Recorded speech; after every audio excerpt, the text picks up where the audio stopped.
नवाज शरीफ पाकिस्तान से रवाना हो चले हैं। शुरुआत में 10:45 निर्धारित वक्त था, फिर 11 बजे बताया गया, लेकिन कुछ विलंब है, यानी 10-15 मिनट और लग सकते हैं पहुंचने में। जैसे ही वो पहुंचेंगे हम सीधे आपको पालम के उस टेक्निकल एरिया में लिए चलेंगे जहां पर उनका विमान लैंड करेगा। लेकिन 3 तस्वीर आपके स्क्रीन पर।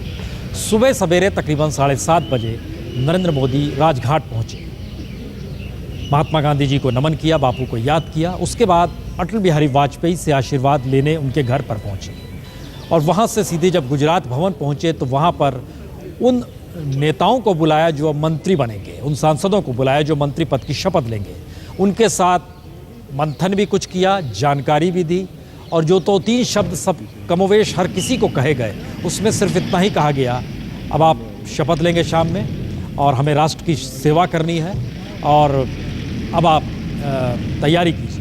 ये 2-3 शब्द हर किसी से कमोवेश नरेंद्र मोदी ने कहे जो वहाँ पर पहुँचे थे। और जानकारी ये निकल कर आ रही है 17-18 कैबिनेट मिनिस्टर्स और बाकी MOS हो सकते हैं। सुमित्रा महाजन का नाम स्पीकर के तौर पर माना जा रहा है। राजपक्षे दिल्ली पहुँचे और शरीफ का इंतजार हो रहा है।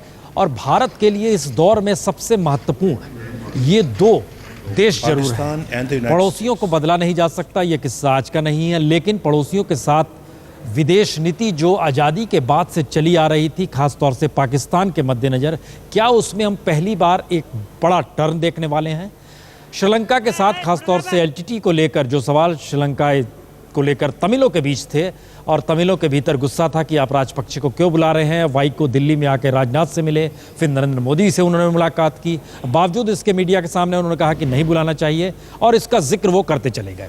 हम पारसाती साहब जहाँ पर हमने बहस छोड़ी थी, हम उसी से आपको ज़रा शुरू कर रहे हैं। आप माइक उठाएं। लोगों के जहन में वाकई ये सवाल है, ये रास्ता जाता किधर है? क्या ये रास्ता सिर्फ मार्केट की तरफ से जा रहा है? कल तक मंडी लगती थी, अब मॉल बन जाएंगे, तमाम चीज़ें सामने आ जाएंगी, या ये रास्ता वाकई उस ओवरऑल सिचुएशन की दिशा में ले जाना चाह रहा है जो आज़ादी के बाद से कश्मीर को लेकर भारत पाकिस्तान के तल्ख रिश्ते थे? देखिए, वर्तमान काल में आर्थिक एकीकरण यानी कि इकोनॉमिक इंटीग्रेशन को बहुत ही महत्व दिया जाता है, क्योंकि कूटनीतिक एक तस्वीर भी आप देख लें जरा। वाई को विरोध कर रहे हैं, ब्लैक उनके साथ जो लोग पहन कर चल रहे हैं काले, ये आप देखिए उन्होंने काले रंग की गले में लपेट रखा है, और उनका विरोध लगातार जारी है और वो लगातार वहाँ पर भाषण दे रहे हैं। उनकी अपने तमिल अस्मिता का सवाल, जो वहाँ की विचारधारा है, वो सारे, ये एक सवाल है। सवाल ये नहीं है, हम इसको खाली एक प्रतिबिंब लाना चाह रहे हैं कि क्या हमने बंगाल में विरोध देखा, जिस तरीके से नवाज शरीफ के आने का विरोध हो रहा था, पंजाब के कुछ इलाकों में स्वागत का भी हमने देखा, वहाँ पर स्वागत हो रहा था कि उनका आना चाहिए। कश्मीर बड़ा शांत है, खामोश है, एक बेचैनी और हलचल उसके भीतर जरूर होगी। इन चीज़ों को लेकर वो कहाँ पर है, बताएं। देखिए, जहाँ तक वाइको साहब का सवाल है, इनके तो निकट संबंध थे प्रभाकरन के साथ और LTTE के साथ राजीव गांधी के हत्या के बाद, तो इनका तो रुख पुराना है और वो बदलने वाला नहीं है। लेकिन हम एक लोकतांत्रिक देश हैं, अगर राजधानी में आकर वो डेमोन्स्ट्रेशन करना चाहें, मुजाहरा करना चाहें, ज़रूर कर सकते हैं, इसमें कोई आपत्ति नहीं। लेकिन अगर ADMK के लोग यहाँ आकर करते तो दूसरी बात थी। रहा सवाल आपने जो पाकिस्तान के बारे में आपने कश्मीर के मद्देनजर किया था। देखिए, एक बात लोग ये ज़्यादा पहचानते नहीं हैं, कश्मीर के मुद्दे के हल के लिए काफ़ी बातचीत हुई है। एक किस्म से एक ढांचा का प्रारूप भी निकल गया था 2007 को, लेकिन उस पर हम ज़्यादा आगे जा नहीं पाए। तो शरीफ साहब को तय करना पड़ेगा क्या वो उस ढांचा को समर्थन करेंगे या नहीं, हम नहीं जानते। लेकिन जो उनकी मांग है, जो वो कहते हैं कि this is our jugular vein, यानी कि गले का एक नस है, उनके जो सेनाध्यक्ष ने कहा, उस तरह के ख्याल के लोग भी आज हैं। तो शरीफ साहब के लिए कश्मीर पर आगे बढ़ना मुश्किल होगा जिस तरह से मुशर्रफ तैयार थे। नहीं पारसारथी साहब, एक लोगों के जहन में बात आ रही है, कश्मीर को कहीं इस दौर में पूरी तरीके से डीपॉलिटिकलाइज करने की स्थिति तो नहीं क्रिएट की जाएगी, जिससे उस दिशा में वो सवाल ही ना रहे? वो तो नहीं होने वाला है। जिस तरह के हम जरा भावनाएं सा हैं रोक रहे हैं। पाकिस्तान- नवाज शरीफ का विमान आप देख पा रहे हैं अब पहुंच गया है दिल्ली। जो जानकारी आ रही है, बता रहे थे आपको, लगातार चंद मिनटों की देरी, हालांकि 10:45 से 11 और फिर अभी 11:05 पर ये टेक्निकल एरिया जो पालम का है वहां पर आप देख पा रहे हैं विमान उतरा है, नवाज शरीफ पहुंचे हैं। और ये एक ऐतिहासिक मौका, कम से कम भारत और पाकिस्तान के भीतर जो जमी बर्फ है उसको पिघलाने के लिए जो स्थिति नरेंद्र मोदी ने अपने शपथ ग्रहण समारोह में सार्क देशों को निमंत्रण करके दी है, और उसमें नवाज शरीफ लगातार 3 दिनों तक ये सवाल उठता रहा कि पार्टी ने कहा हमने हरी झंडी दे दी। उसके बाद पाकिस्तान पीपुल्स पार्टी की तरफ से आई, फिर ये जानकारी आई कि नवाज शरीफ के भाई ने दरअसल जनरल से मुलाकात की, सेना प्रमुख से वहाँ मुलाकात की, और उस मुलाकात के बाद ही ये रास्ता निकला कि हाँ अब नवाज शरीफ भारत जा सकते हैं। हम अब इस पे आ जाएं जरा सा, पारसारथी साहब और राजीव डोगरा साहब, हम दोनों इस पे आ जाएं। पारसारथी साहब, ये कितना मुश्किल रास्ता है जिस रास्ते पर चले हैं, या ये रास्ता आगे आसान करेगा नवाज शरीफ के लिए पाकिस्तान में? बातचीत से तो माहौल बेहतर बनता है जी, लोग एक दूसरे से मिलें तो माहौल बेहतर बनता है। लेकिन मैं ये एक चेतावनी देना चाहता हूँ कि पाकिस्तान में ऐसे कई तत्व हैं जो इसको बिगाड़ने के प्रयास करेंगे। तो जो भी हम पाकिस्तान के साथ करें सोच समझ कर करें, आगे बढ़ने के प्रयास करें।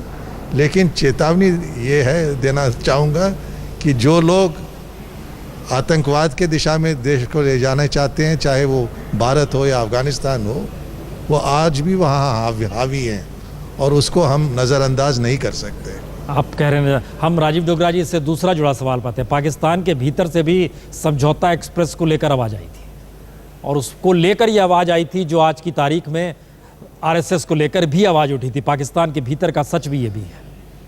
देखिए, दो देश जो इतने करीब हैं और जिनकी हिस्ट्री इतनी बहरहाल एक्सीडेंट हम देख पा रहे हैं नवाज शरीफ विमान से नीचे उतर रहे हैं। नवाज शरीफ के साथ पीछे हम सरताज अजीज साहब को भी देख रहे हैं, और ये बहुत महत्वपूर्ण मौका है। कहा गया था 4 से 5 लोग का डेलीगेशन आएगा, और चूंकि अब कल मुलाकात भी होनी है सुबह हैदराबाद हाउस में, तो पाकिस्तान के राष्ट्रपति, पाकिस्तान के प्रधानमंत्री नवाज शरीफ का दिल्ली पहुंचना और अब हाथ मिलाना, उसके बाद बातचीत का सिलसिला शुरू करना।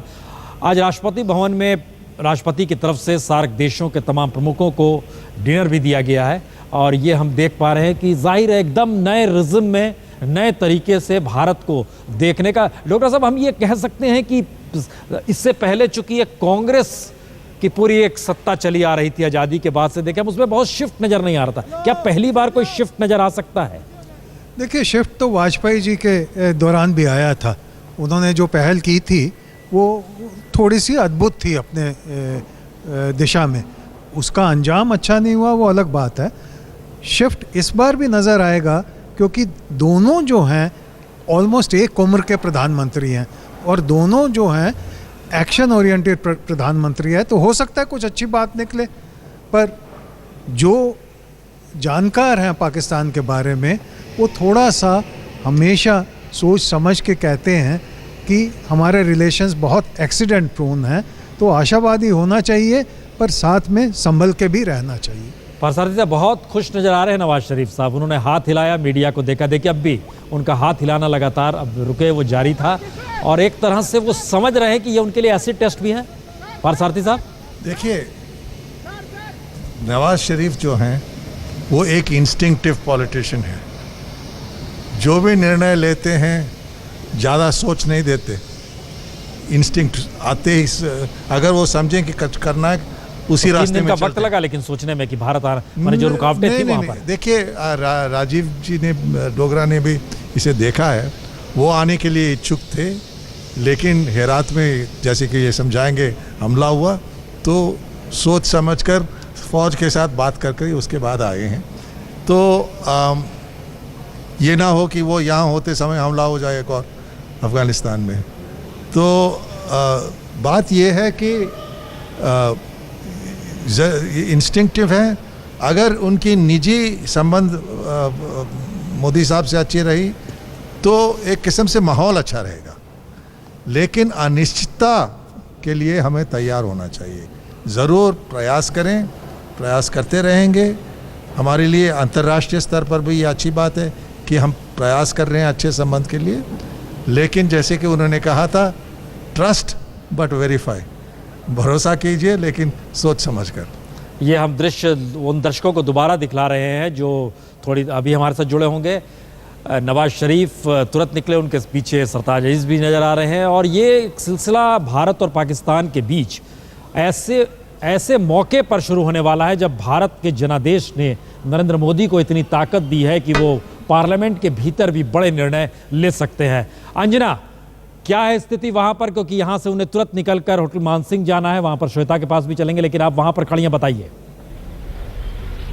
बिल्कुल, तस्वीर जरा आपको दिखाते हैं प्रसून, क्योंकि यहाँ पर पूरे एरिया को कॉर्डन ऑफ कर दिया गया है। जो रूट लगाया जाता है, जब भी कोई वीआईपी निकले, वो रूट यहाँ पर लगा देने के बाद पुलिस की गाड़ियां तैनात है, और इसी हिस्से से, बिल्कुल इसी हिस्से से अभी निकलेंगे यहाँ से नवाज शरीफ। वो लैंड कर चुके हैं, लेकिन कुल मिलाकर परिस्थिति वही, अब यहाँ से उनको ताज मानसिंह जाना है, और फिर उसके बाद से पूरा सिलसिला चलेगा शाम 6 बजे शपथ ग्रहण। लेकिन सबकी नजरें इस बात पर जरूर होंगी कि पाकिस्तान के प्रधानमंत्री हिंदुस्तान पहुंच चुके हैं, शपथ ग्रहण में पहुंचे हैं नरेंद्र मोदी के, और वो भी एक ऐसे वक्त पर, जैसा कि आपने कहा, प्रचंड जनादेश के साथ नरेंद्र मोदी देश में आए हैं।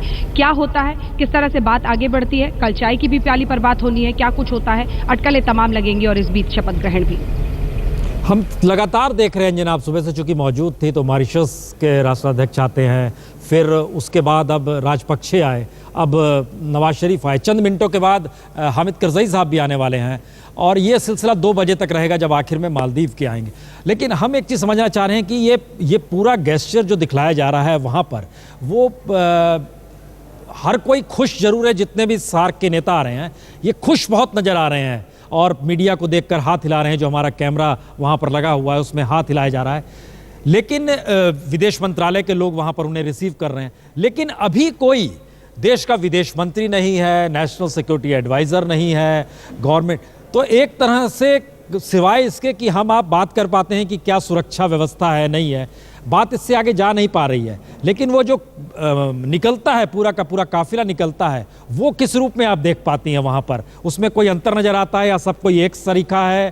क्योंकि जब सरकारें बन जाती हैं तो उसमें कुछ प्राथमिकताएं तय होती है। अभी तो हर कोई मेहमान है और उस मेहमान के एस्पेक्ट से सबको देखा जा रहा है। क्या कुछ देख पाते हैं आप, विदेश मंत्रालय के लोग वहाँ पर, सुरक्षा बंदोबस्त और सबका एक तरीके का काफिला जो निकलता है वहाँ से?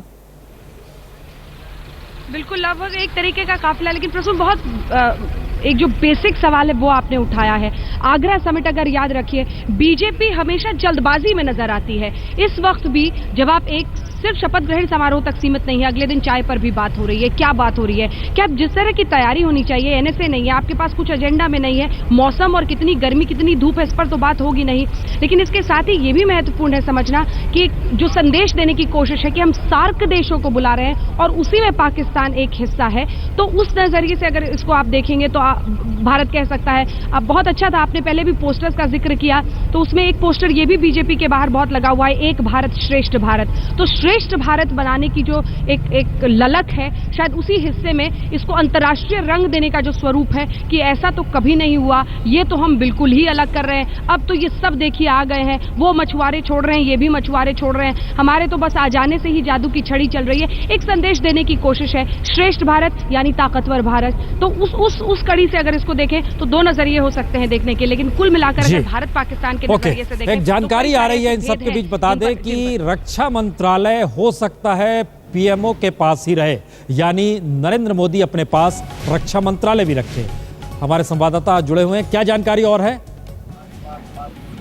प्रसून, देखिए खबर ये आई है कि नरेंद्र मोदी अपने पास डिफेंस मिनिस्ट्री रख सकते हैं। विदेश मंत्रालय सुषमा स्वराज के पास जाएगा, वित्त मंत्रालय अरुण जेटली के पास जाएगा, और गृह मंत्री राजनाथ सिंह बनेंगे, और नितिन गडकरी को इंफ्रास्ट्रक्चर का मंत्री बनाया जाएगा। सबसे बड़ी बात यह कि डिफेंस मिनिस्टर पीएमओ के पास, नरेंद्र मोदी के पास रहेगा, और 24 कैबिनेट मंत्री बनेंगे, 11 एमओएस बनेंगे और 10 इंडिपेंडेंट चार्ज वाले मंत्री बनेंगे। टोटल 45 मंत्री शपथ लेंगे, ये जानकारी है। लेकिन सबसे बड़ी खबर यह है कि नरेंद्र मोदी रक्षा मंत्रालय अपने पास रख सकते हैं। ये आपने जो जानकारी दी, इसमें एक सवाल और है। आपने बताया विदेश मंत्री सुषमा स्वराज, और विदेश मंत्री पर खासतौर से सार्क देशों पर सबकी नजर है, तो विदेश मंत्री सुषमा स्वराज, क्या कोई ऐसी जानकारी भी आई है कि कौन होगा नेशनल सिक्योरिटी एडवाइजर? देखिए, नेशनल सिक्योरिटी एडवाइजर की जहां तक बात है, अजीत डोभाल का नाम फ्रंट रनर के रूप में चल रहा है। उन्होंने विदेश सचिव से एक दिन पहले मुलाकात की थी।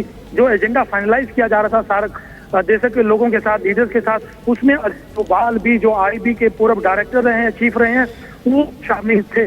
तो क्या अभी क्योंकि अनाउंसमेंट नहीं हुआ है, लेकिन फ्रंट रनर के तौर पर अजीत डोभाल का नाम लिया जा रहा है कि वो एनएसए हो सकते हैं, क्योंकि तमाम एजेंडा तय करने में, मीटिंग्स में विदेश मंत्रालय के साथ वो शामिल रहे हैं और नरेंद्र मोदी से भी उनके लगातार बातचीत हुई है। आप एक ने एक हायरार्की भी एक लिहाज से बता दी, हम जितना समझ पा रहे हैं उसमें आपने राजनाथ को गृह बताया, उसमें आपने गडकरी को इंफ्रास्ट्रक्चर, जो कि कई मंत्रालयों को जोड़कर किया गया है, और फिर सुषमा, जेटली। इंफॉर्मेशन ब्रॉडकास्टिंग के बारे में कोई जानकारी मिली है, सूचना प्रसारण?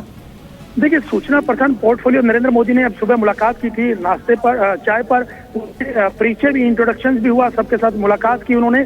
लेकिन ये कहा गया था उनको कि पोर्टफोलियो शाम को शपथ के बाद बताए जाएंगे। लेकिन स्मृति ईरानी को सरकार में लिया जा रहा है। कयास ये लगाया जा रहा है कि स्मृति ईरानी भी हो सकती हैं, लेकिन अभी खुलकर साफ बात नहीं आई, क्योंकि रविशंकर प्रसाद भी आईएनबी मिनिस्टर रहे हैं अटल की गवर्नमेंट में। लेकिन पोर्टफोलियो की जहां तक बात है, ये जो टॉप पोर्टफोलियो है, नंबर 2, नंबर 3, नंबर 4, नंबर 5, ये तय कर दिए गए हैं। नंबर 2 पोजीशन पे राजनाथ सिंह होंगे सरकार में, नंबर 3 पे नितिन गडकरी, नंबर 4 पे सुषमा स्वराज होंगी और जेटली होंगे। ये हायरार्की जो बताई गई थी सरकार की तरफ से, ये एक सीक्वेंस होगा पोजीशन वाइज प्रसून। लेकिन जो टॉप मंत्रालय हैं उसके बारे में क्लियर कर दिया गया है, क्योंकि सीनियर लीडर हैं, उनको बता दिया गया है कि आपके पास कौन सा पोर्टफोलियो रहने वाला है। बहुत बहुत शुक्रिया। चलिए, हम एक कमेंट खाली चाहेंगे पारसारथी से, हमको ब्रेक लेना है।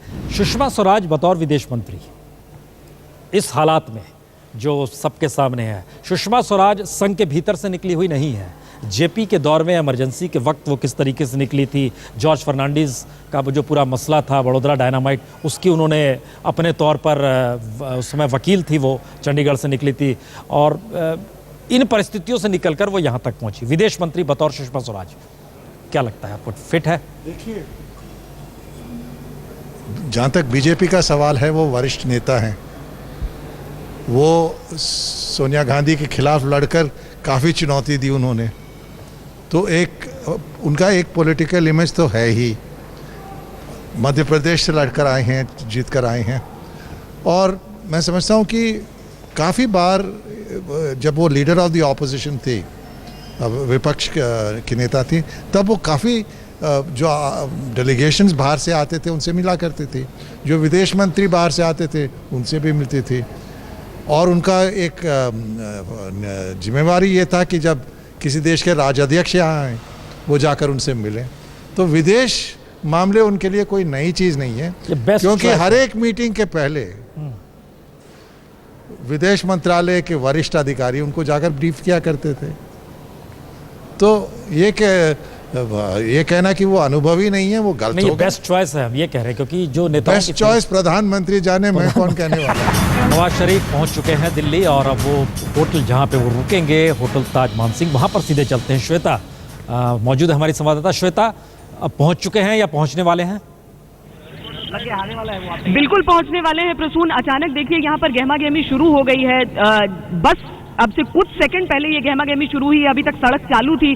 कुछ लोग यहाँ पर गाड़ी लेकर भी पहुंचे थे, लेकिन अचानक बैरिकेड सामने लगा दिए गए हैं। यहाँ पर आरएएफ के जवान तैनात हैं, साथ ही दिल्ली पुलिस के जवान तैनात हैं, ट्रैफिक पुलिस भी सहयोग के लिए यहाँ पर मौजूद है, और सब यहाँ पर पहुंच गए हैं कि बैरिकेडिंग कर दी गई है, क्योंकि दूसरी तरफ शुरुआत में ही बैरिकेडिंग की गई है, ताकि नवाज शरीफ अगर आए तो वहां पर किसी तरह का व्यवधान न हो, और यहां पर भी अब दूसरी तरफ से लोग नहीं आ सकते हैं। यानी किसी भी पल, किसी भी क्षण अब नवाज शरीफ पहुंच सकते हैं, क्योंकि दिल्ली में तो वो पहुंच ही चुके थे, उनका काफिला निकल पड़ा था यहाँ के लिए, और जिस तरह की यहाँ की सुरक्षा है प्रसून, किसी भी वक्त आने का अब आसार है। चलिए, हम आपके पास लौटते हैं तुरंत, ये बताते हुए दरअसल बड़ा ऐतिहासिक महत्व है ये मानसिंह होटल। मानसिंह माना जाता है मुगलिया सल्तनत में अकबर के सत्ता में सबसे बेस्ट जनरल के तौर पर मानसिंह थे। दूसरी तरफ गुजरात भवन, कौटिल्य मार्ग है वो, कौटिल्य यानी चाणक्य जहन में आ सकता है।